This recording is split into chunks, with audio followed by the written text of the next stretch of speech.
Halimbawa po, ito po yung card nila, pro card. So syempre papalagay po natin sa gitna yan. Iusog po natin siya gamit ang thumbs. So nangyari po ganito po, usog po natin ng konti, siguro po mga 1/4 po ng cards. Ano po, nakausog. So ayan po, nakausog po. At ito po, pointer finger natin, ipapesto na po natin siya sa gitna. Siya po ang magsisilbing 5 po.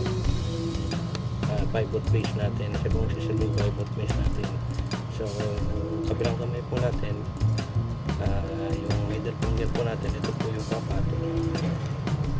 Ayan po. At gamit po yung gravity, medyo mag-tilt po natin para po bumagsak siya.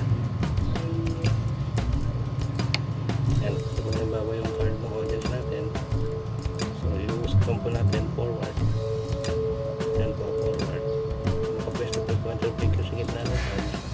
At gamit po yung middle finger natin, papato po natin dyan. So konting tilt po siya, gravity.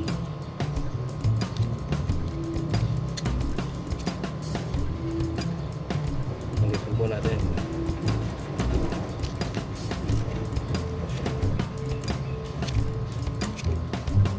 So push forward po. Pwesto po sa gitna yung pointer finger. Ipatong po natin yung middle finger. Medyo tilt po natin para bumagsak po gamit yung gravity. Saka po natin ibalik. At ito na pong pointer finger ang mag-aangat po dyan po pag pataas yan.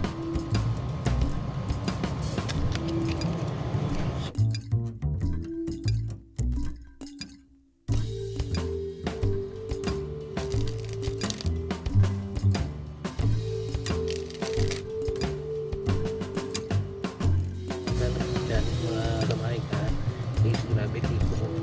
Hindi mo tayo ng tulong, saka gravity lang.